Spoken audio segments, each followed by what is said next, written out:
আমি ইংরেজি শিখতে চাই, এটার ইংলিশ হবে I want to learn English. তুমি ইংরেজি বলতে ভালোবাসো, you love to speak in English. আসসালামু আলাইকুম, welcome back to my new lesson. This is Mohammad Liton. তো আজকে আপনাদের সাথে শেয়ার করব ইজি স্পোকেন ইংলিশের স্ট্রাকচার 4, অর্থাৎ ইংরেজিতে কথা বলবেন কি করে, ইংরেজি লিখবেন কি করে, সেই বিষয়টা আপনাদের সাথে আজকে আমি শেয়ার করব। আজকের এই ভিডিওটা খুবই ইম্পর্টেন্স হতে চলেছে, সুতরাং আপনারা ভিডিওটি না টেনে সম্পূর্ণ দেখবেন এবং এখান থেকে আপনারা অনেক কিছু শিখতে পারবেন। আর যদি আমার আগের যে ভিডিওগুলো হয়েছে সেগুলো যদি ধারাবাহিকভাবে দেখতে চান, তাহলে আপনারা আমার চ্যানেলে গিয়ে সেই ভিডিওগুলো আপনারা দেখতে পারেন। তো আজকের স্ট্রাকচার 4 এবং এই স্ট্রাকচারে কি থাকছে সেই বিষয়টা নিয়ে আমি আলোচনা করব। ইজি ইংলিশের স্ট্রাকচার 4-এ থাকছে সাবজেক্ট প্লাস ওয়ান্ট অথবা নিড অথবা লাভ অথবা লাইক অথবা ইউজড। এই যে আপনার 5টা শব্দ, এই 5টা ওয়ার্ড বা শব্দ যে কোনো একটা হতে পারে, প্লাস টু কিন্তু অবশ্যই বসবে, প্লাস ভার্ব অন অর্থাৎ ভার্বের প্রেজেন্ট ফর্ম বা বেস ফর্ম, প্লাস এক্সটেনশন অর্থাৎ অতিরিক্ত অংশ, বাক্যের অতিরিক্ত অংশ। আমরা কিন্তু স্ট্রাকচার 4 অর্থাৎ এই স্ট্রাকচার 4 দিয়ে আমরা কিন্তু বাক্য গঠন করতে পারি কথা বলার জন্য বা লেখার জন্য বা শেখার জন্য, ইংরেজি চর্চা করার জন্য। Number 1, I want to go. তাহলে আই হচ্ছে কিন্তু সাবজেক্ট, এখানে আইটা হচ্ছে সাবজেক্ট। ওয়ান্ট, এই যে 5টা শব্দ আছে, 5টা শব্দের মধ্যে যে কোনো একটা, এটা একটা ভার্ব কিন্তু। ওকে, এরপর হচ্ছে গো, এটা কিন্তু প্রেজেন্ট ফর্ম, ঠিক আছে, এটা কিন্তু প্রেজেন্ট ফর্ম। আচ্ছা, V1 এটা, আর এই মাঝখানে টু ব্যবহার হয়। তারপর এক্সটেনশন, আমরা আগেই এক্সটেনশন বা অতিরিক্ত অংশ চর্চা করব না, আমরা পরের বাক্যগুলোতে দেখব। তাহলে সাবজেক্ট প্লাস ওয়ান্ট, নিড, লাভ, লাইক, ইউজড, এর মধ্যে যে কোনো একটা শব্দ বা ওয়ার্ড, এরপরে আমাদের টু ব্যবহার হবে, তারপরে ভার্ব অন প্লাস এক্সটেনশন হতেও পারে, নাও হতে পারে। সুতরাং তাহলে এর অর্থ কী দ্বারা আমরা এখন দেখি, এখন আমরা চেষ্টা করব এর অর্থ কী দ্বারা। আই ওয়ান্ট টু গো, আমি যেতে চাই, এর অর্থ হচ্ছে আমি যেতে চাই। আই ওয়ান্ট, আমি চাই, টু গো মানে যাইতে। যে ভার্বের পূর্বে, বেস ফর্মের পূর্বে টু থাকে, সেটা এরকমভাবে বলতে হয়, টু গো অর্থাৎ যাইতে, টু ইট অর্থাৎ খাইতে, টু ডু মানে করতে। কি করতে? ওয়ান্ট মানে চাওয়া। তাহলে আই ওয়ান্ট টু গো, আমি চাই যাইতে, অর্থাৎ এটা আমরা এভাবে বাংলায় লিখতে পারি, আমি যাইতে চাই। আই ওয়ান্ট টু গো, যদি আমরা বাংলায় বলি আমি যাইতে চাই, ইংরেজি আমাদেরকে বলতে লাগবে I want to go. I want to go, আমি যাইতে চাই। আই ওয়ান্ট টু গো, আমি যাইতে চাই। তারপর আছে I need to go. I need to go, I need অর্থাৎ আমার দরকার, নিড মানে দরকার, টু গো মানে যাইতে। তাহলে এর অর্থ দাঁড়াবে কি? আই নিড টু গো, আমার যাইতে দরকার, আমার যাইতে দরকার, ঠিক আছে। আই নিড টু গো, যার অর্থ হচ্ছে আমার যাইতে দরকার। যদি বলা হয় আমার যাইতে দরকার, ইংরেজি কি বলবেন? I need to go. যদি বলা হয় আমার খাইতে দরকার, তাহলে হবে আই নিড টু ইট। ওকে, তারপর আছে I love to go. I love to go অর্থাৎ আমি ভালোবাসি, টু গো মানে যাইতে। কিন্তু এটা আমরা বাক্যটা এইভাবে বাংলায় লিখতে পারি, আমি যাইতে ভালোবাসি, ঠিক আছে। তারপর আছে I use to go. Used, এই শব্দটার অর্থ হচ্ছে অতীতের কোনো কাজ করা বা চলছিল বোঝায়, ইউজ টু ব্যবহার হয়। আই ইউজ টু গো অর্থাৎ আমি যেতাম বা আমি যাইতাম। তাহলে আমরা কি শিখলাম? ওয়ান্ট মানে হচ্ছে চাওয়া, নিড মানে দরকার, লাভ মানে ভালোবাসা, লাইক মানে পছন্দ করা, ইউজড ব্যবহার হয় অতীতের কোনো অভ্যাসগত কাজ বোঝাতে, অতীতের কোনো অভ্যাসগত কাজ বোঝাতে। এবং ইউজড যখন ব্যবহার হবে তারপরে কিন্তু টু ব্যবহার হয়ে প্রেজেন্ট ফর্ম হবে, ভার্বের প্রেজেন্ট ফর্ম। তাহলে আই ওয়ান্ট টু গো, আমি যাইতে চাই। আই নিড টু গো, আমার যাইতে দরকার। আই লাভ টু গো, আমি যাইতে ভালোবাসি। আই ইউজ টু গো, আমি যাইতাম। দেখবো আমরা প্রথমে ইংরেজি থেকে বাংলা করলাম, এবার আমরা বাংলা থেকে ইংরেজি করে চর্চা করব। এই শব্দগুলো দিয়ে এই স্ট্রাকচারটা আমরা চর্চা করব। বাংলা থেকে ইংরেজি বাক্য কিভাবে গঠন করা যায় বা কিভাবে বাংলা থেকে ইংরেজি কথা বলা যায়। ওকে, তাহলে এ পর্যায়ে আমরা বাংলা থেকে ইংরেজি করব এই স্ট্রাকচার অনুযায়ী।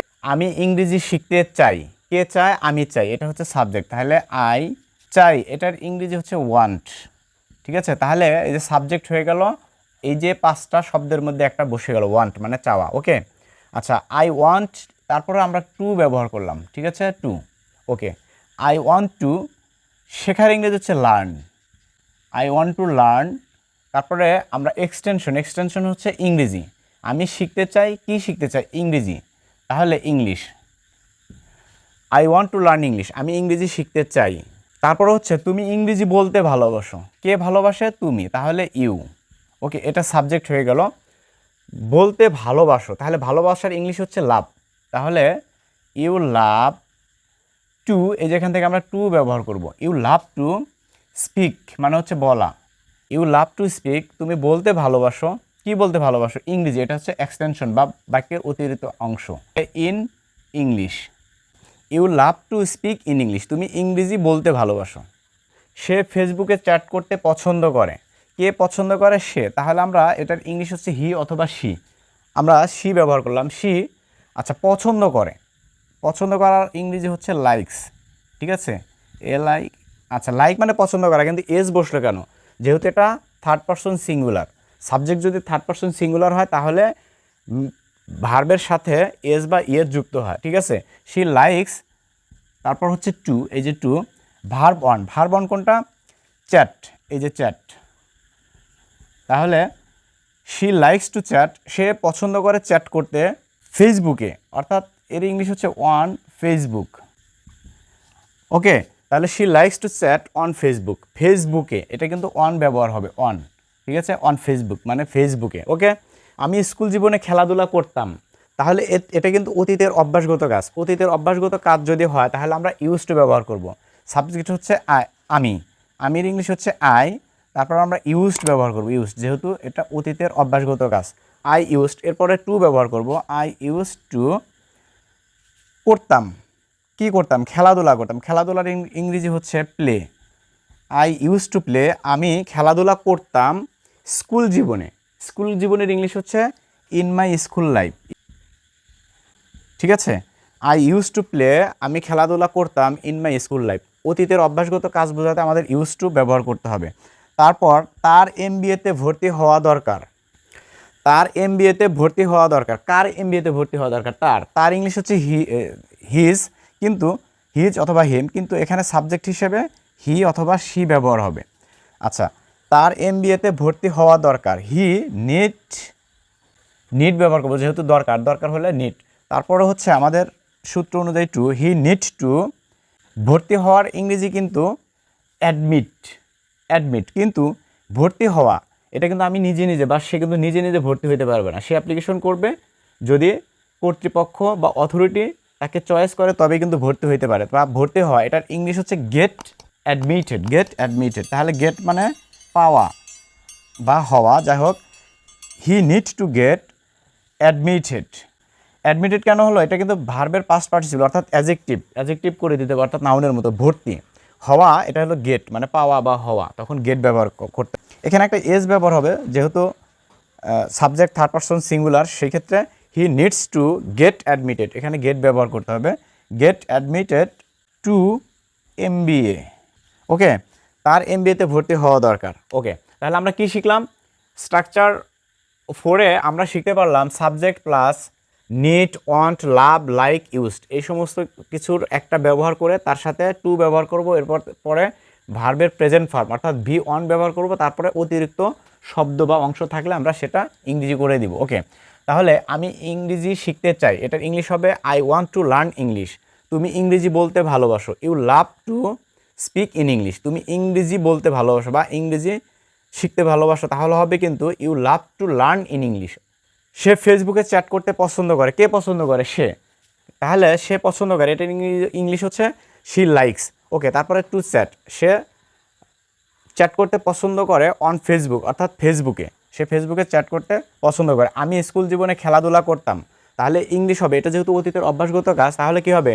আই ইউজ টু প্লে, আমি খেলাধুলা করতাম ইন মাই স্কুল লাইফ, অর্থাৎ আমার স্কুল জীবনে। তার এমবিএতে ভর্তি হওয়া দরকার। কার এমবিএতে ভর্তি হওয়া দরকার? তার।